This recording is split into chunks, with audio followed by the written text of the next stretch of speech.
그래서 제가 신학교 시절에 이 천년왕국 그 가리키는 그 교수님하고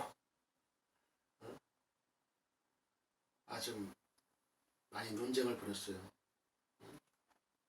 그래가지고 그 교수님이 나중에는 무천연설을 주장하는 사람들 그 연구해가지고 저 내용을 복사해가지고 가져와서 주기도 하고 그랬다고요. 그래가지고 그 교수님도 무천년설이라는 것도 있어. 이제 그렇게 이제 얘기가 됐거든요. 이 문제 가지고 전 총장님하고도 지금 저 얘기를 했어요. 총장님하고도. 전 전천연설입니다. 전천연설이. 왜? 성경대로 우리가 믿어야 돼요. 성경대로. 예수님 재림은 천년왕국 이전에 와가지고 천년왕국이 이루어지는 거예요.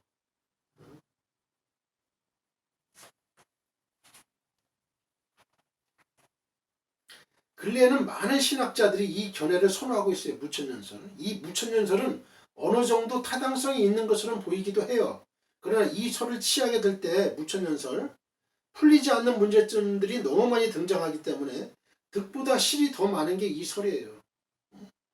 지금 이 교회 시대가 무슨 천년왕국 시대예요. 말도 안 되는 소리죠. 대개의 경우에 무천년설을 주장하는 사람들은요, 무천년설에 맞지 않는 성경 구절이 나오면 그것을 자신들의 무천년설에 합치되도록 상징적인 해석으로 뜯어 고친다는 데 문제가 있어요. 막 뜯어 고쳐. 세 번째는 전천년설이 있어요. 전천년설. 이 전천년설은 천년왕국 이전에 예수님이 재림하신다는 신학설이에요. 다시 말하면 예수님이 재림하셔가지고 그의 백성들을 구원하시고 세상을 심판하신 후에 이 세상에 새로운 그리스도의 왕국이 세워지는데 그 왕국이 천년왕국이라고 해석하는 천년기설이에요. 이 전천년설은요, 성경에 계시된 모든 종말적인 사건과 일치되는 학설이에요.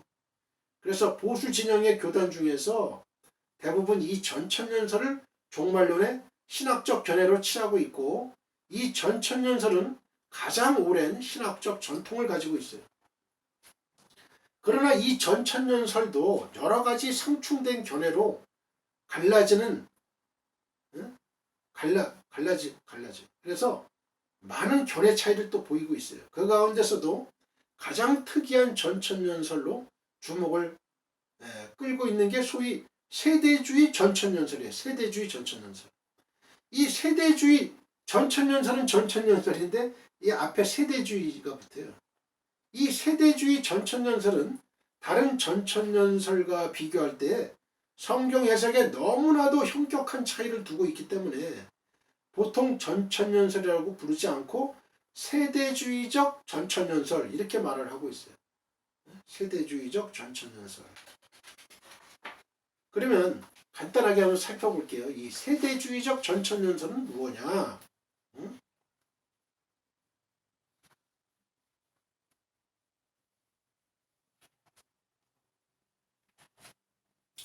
이 세대주의적 전천년설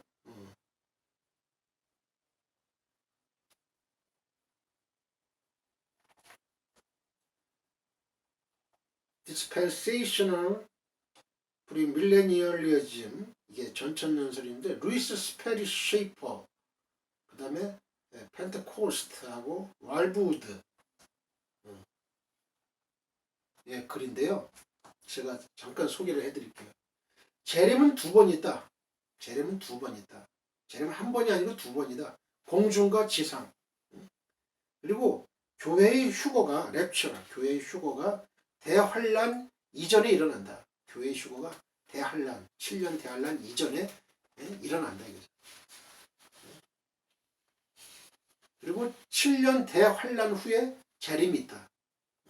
7년 대환란 후에 재림이 있는 거예요. 부활은 세 번으로 나뉘는 거야. 이스라엘 세대주의 전천연설 주장은 부활은 세 번으로 나뉘어졌어요.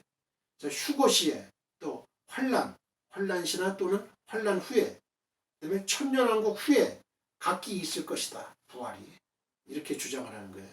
세대주의 전천연설은 부활이 한 번 있는 게 아니고 세 번이 있다. 이렇게. 또 심판도 세 차례로 나뉘어져요. 휴거 때는 신자가 심판을 받고, 환란 끝에는 유대인과 이방인이 심판을 받고, 천년왕국에서는 불신자가 심판을 받고, 그리고 천년왕국이라는 건 문자 그대로 지상의 천년간 밀레니엄의 통치를 의미한다. 그리고 이스라엘과 교회는 완전히 구분된다.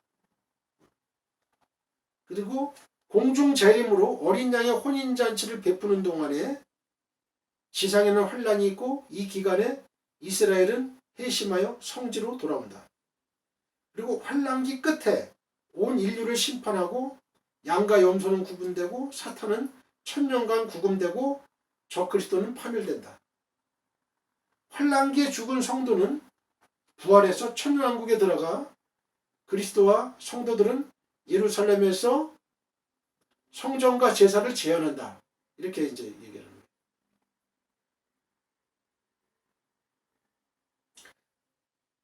천년 후에 사탄과 격전이 있고, 싸운 후에 사탄은 멸망하고, 불신자의 부활과 백보자 심판이 있고, 교회는 하늘로 올라가고, 이스라엘은 영원히 지상에 남는다.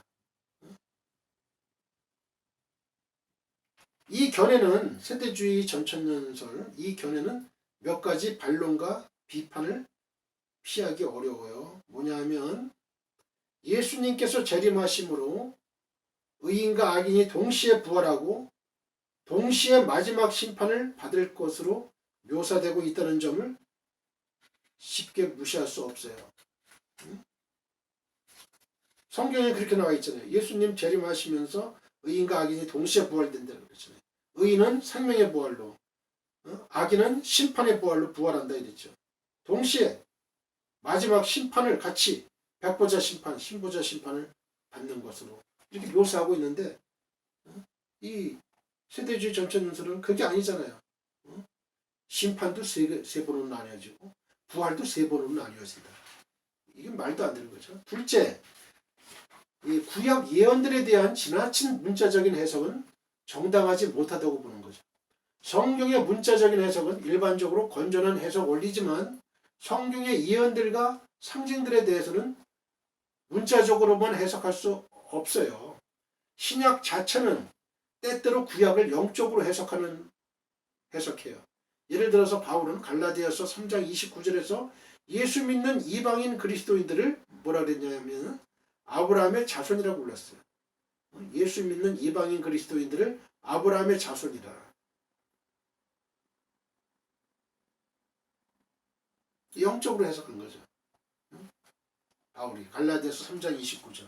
세 번째, 가장 중요한 점은요, 이 신약이 구약 시대의 성전제도, 또 제사들, 또 절기들 등에 관한 소위 의식법을 예수 그리스도의 속죄 사역으로 인해서 폐지된 규례들로 선언한다는 거예요.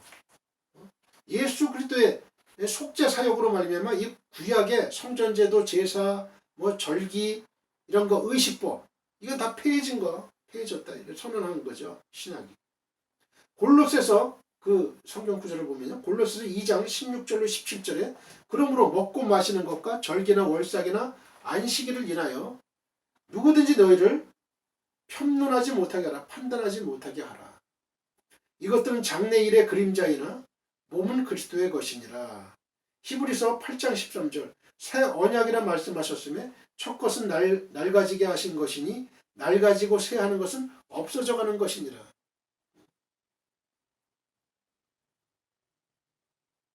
새 언약의 의미, 구약시대의 구언약이 아니라고. 새 언약이 오면 구언약은 낡아지고 새하는 것이다. 낡아지고 새하는 건 없어져 가는 것이다. 새 언약이 서는 거예요.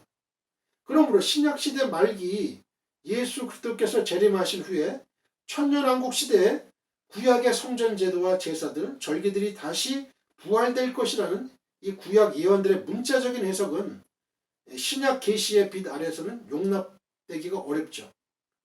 구약의 의식법들이 예수 그리스도께서 오심으로 폐지됐는데 어떻게 다시 그 그림자와 같은 법들에 규정된 의식들이 그것을 실체가 오신 이후에도 행해질 수 있겠느냐, 이런 문제점이 있게 되는 거예요. 그러므로 세대주의적회는 받아들이기가 어렵다, 이렇게 보는 것이죠. 여하튼 이 같은 다양한 천년설로 인해 가지고 종말론은 여러 갈래로 찢기고 갈라진 상태에서 만신창이가 되어버렸어요. 그에다가 요한계시록 안에는 신학으로서는 도저히 풀 수 없는 난제들이 너무나도 많기 때문에 우리가 정신을 바짝 차리지 않으면 잘못된 함정에 빠져들기 쉬운 거예요. 성경을 해석하는 일에 신학에 얽매이다 보면 그 신학의 범위 안에서 해석해야 되는 모순에 빠지게 돼가지고 문제의 올바른 성경적인 해답을 얻을 수 없게 되는 거예요. 성경은 전체가 예수 그리스도로 말미암아 인류를 구원하시려는 하나님의 섭리를 이루시는 하나의 대드라마의 연출이에요. 하나님께서는 우리들에게 해석할 수 없는 계시를 주시지 않았어요. 계시라고 하는 문구 자체가 비밀한 것의 그 너울을 벗겨 보여주시는 것이기 때문에 참으로 이 계시를 하나님의 뜻대로 알기를 원하는 간절한 마음으로 가까이 하고 연구하면 반드시 하나님이 계시하신 그 뜻을 깨달을 수 있을 거예요. 예수님의 재림은 우리들 앞에 바로 가까이 왔어요. 우리는 더 이상 신랑을 기다리는 일에 우물쭈물해서는 안 될 시기에 살아가고 있습니다. 우리의 신랑으로 오실 예수님은 내가 진실로 속히 오리라고 하셨어요. 여러분들은 이 예언의 말씀을 읽고 듣고 지키는 자들의 주인공이 되어서 주 재림의 날에 그를 신랑으로 맞이할 수 있는 신부들이 다 되실 수 있기를 축원드립니다. 저와 여러분들 되시기를 간절히 바랍니다.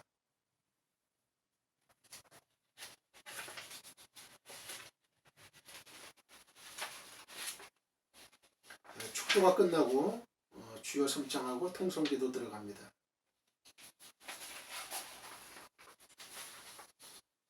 지금은 우리 주 예수 그리스도의 은혜와 하나님 아버지의 극진하신 사랑과 성령의 감화감동 교통하심이 지금 이 방송 예배에 참여하고 있는 모든 지구촌에 있는 성도님들의 가정과 직장과 우리의 민족과 나라 위에 영원히 함께하기를 축원하옵나이다. 아멘. 할렐루야.